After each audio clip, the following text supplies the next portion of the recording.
Hello and welcome back to my channel. In today's review we're going to be taking a look at the Transformers Dark of the Moon Deluxe Class Q. Now Q was a figure that was originally released back in 2011, however he was part of the cancelled wave which I believe only got released in Asia. I managed to obtain this a very long time ago from eBay. Do believe that he does go for quite a hefty price tag on eBay. He's definitely one of the better Dark of the Moon Deluxes, so it's definitely a shame to see him being cancelled as many people weren't able to actually get their hands on him. Now the character in the movie was an homage to the G1 character Wheeljack. We can see some slight characteristic traits, especially in the head.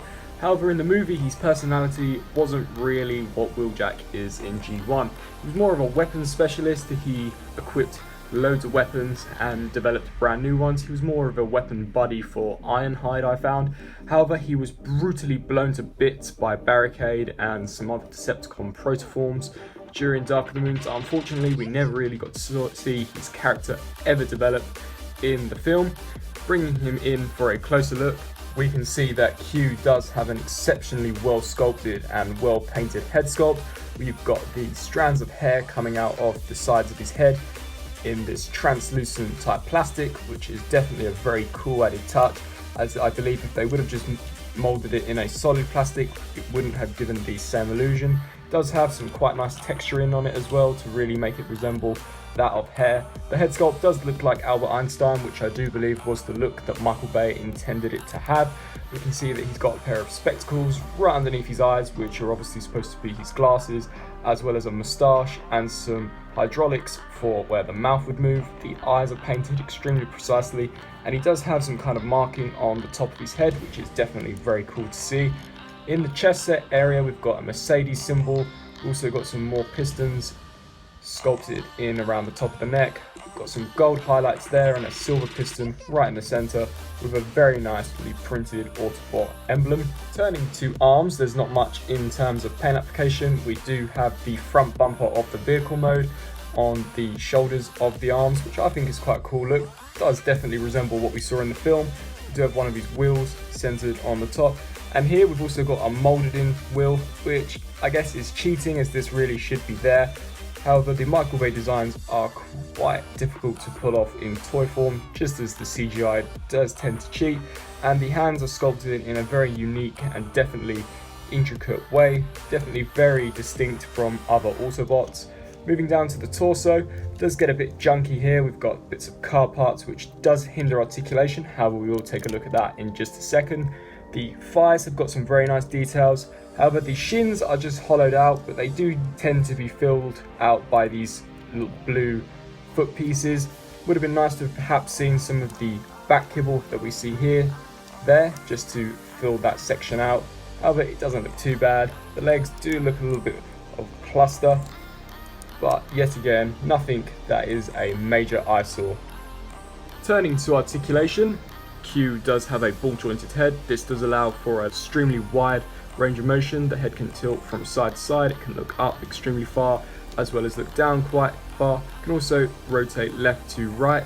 The arms are on ball joints, so you can get some hinges back and forth. They can move out to the sides. If you use the transformation joint, you can also get an extremely high bend there. However, I'm not particularly sure what you would get out of that. The armor pieces are able to be flapped forwards and backwards, so you can get some more posability there and push these pieces so that it looks like it's one cohesive piece. There is a swivel just above the elbow. There is a double jointed elbow joint due to transformation. However, that does allow him to get into some pretty cool poses, especially when you've got the accessories utilized. There is no wrist articulation, unfortunately.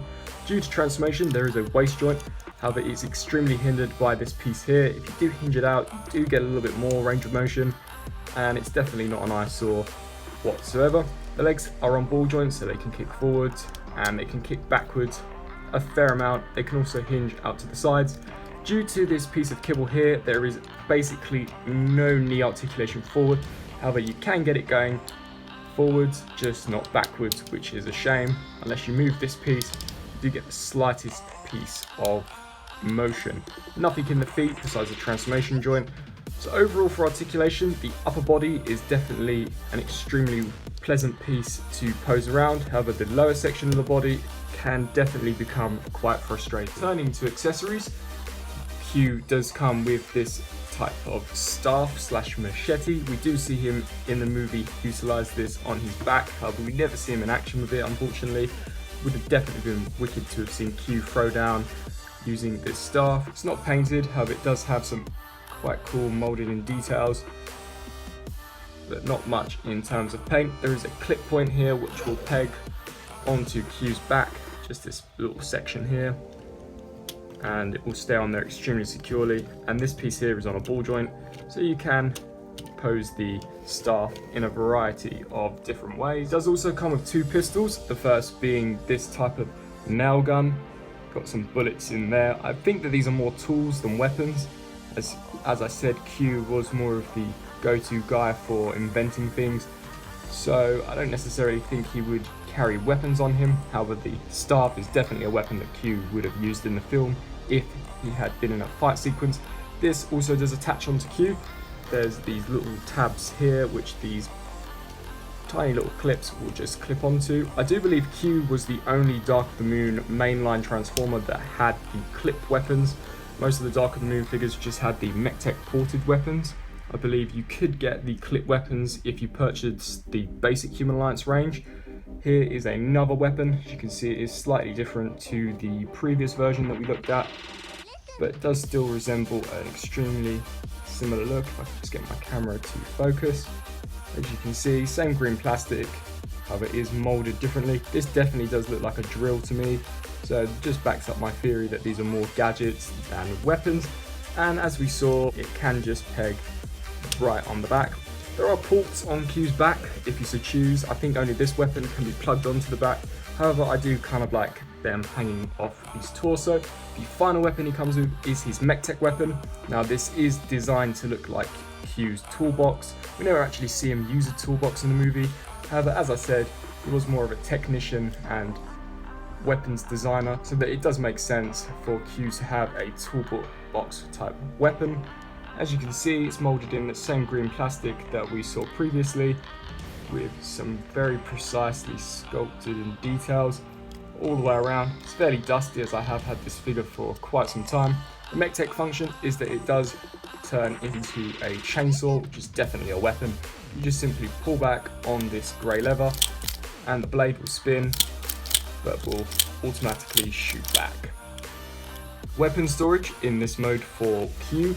The little handle there can just clip into his hand very securely, and I guess you can get some pretty cool poses with him holding the toolbox. However, if you just try to display it as a weapon, there is a Mech-Tech port here which will plug into the Mech-Tech port on his arm, and you could definitely have your Q slicing up some Decepticons like he never did in the movie. For some size comparisons, here is Q next to the Last Night Deluxe Class Bumblebee, Voyager Class the Last Night Scorn, and then for one final size comparison, here is Deluxe Class Q next to the Takara Tomy Leader Class Striker Optimus Prime. Overall, Dark of the Moon Deluxe Class Q scores a 9 out of a possible 10 from me. The only thing letting it down would be that knee articulation. Would have definitely have benefited the figure if they could have found an alternative place for the kibble to allow the knees to bend at least 90 degrees, as I definitely think you could get him in some better poses than I have him displayed here.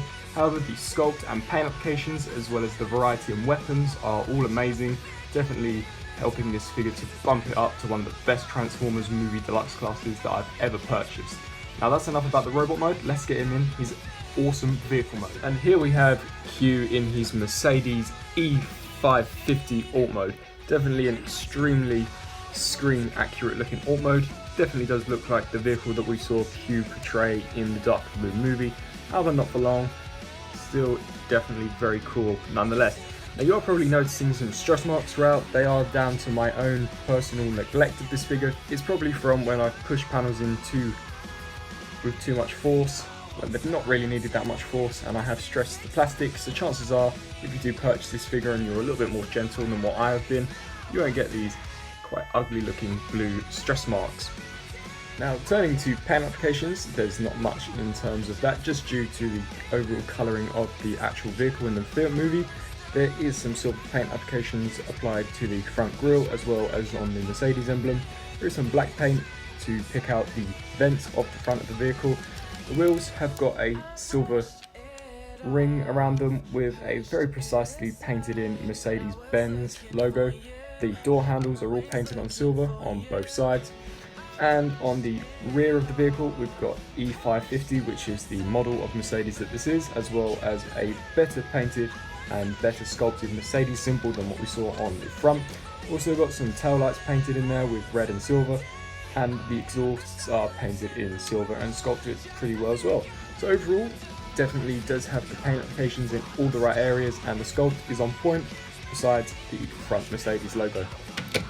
Now turning for weapon storage, there is really no way to include the weapons underneath here without like bunging them in the gaps, so what I tend to do is combine them. So in order to do this, you just simply take the long staff, peg that into the centre, the guns all clip onto the base of the toolbox, and you can position them to make it look like he has got some type of weapons, and that Mech-Tech port can be plugged into the roof of the vehicle right at the top. I do like how the ports are spring-loaded so that we do still get something pop up when there is nothing inserted rather than there just being a huge hole.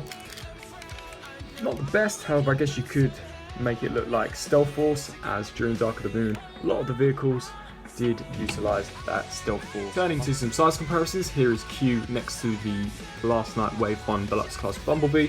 As you can see, they are roughly exactly the same height as each other. I think Q might be a tad bit taller, but not by much, and if anything, not by any amount whatsoever. And for a final comparison, here is Q next to the Revenge of the Fallen Deluxe Class Sideswipe. As you can see, a Deluxe from Revenge of the Fallen is definitely a lot bigger than a Dark of the Moon Deluxe. So that is your size comparison between Revenge of the Fallen and Dark of the Moon Deluxe. An extremely well done Deluxe Class figure. The only downside with it is that it wasn't made available to mass retailers, meaning that a lot of people were unable to get their hands on this, which is such a shame, as this is probably one of the best Movieverse Deluxes ever released for the entire movie line. Definitely a very fun figure, much like the Transformers The Last Night Deluxe Class Cogman, one of the best. However, he was scheduled to be released in the last waves, which is such a shame, as Bumblebees are always the first couple of waves and the good figures are always in the last waves, and in Q's case the last wave was cancelled. So I guess your only real chances of picking this up is on somewhere like eBay. However, he does go for ridiculous prices now. I believe that you can get one for about £70 from when I last checked on a buy it now price, so definitely extremely overpriced price for a deluxe class, but if you must have him, then I guess it's a price that you have to pay. I would recommend keeping your eye out for him though, as some auctioneers may decide to drop the price a tad, but seeing as this is a nearly 7-year-old figure, I highly doubt that you'll find one for an acceptable price. Thanks for watching my review. As always, please like, comment and subscribe, and until next time, I'll see you again later.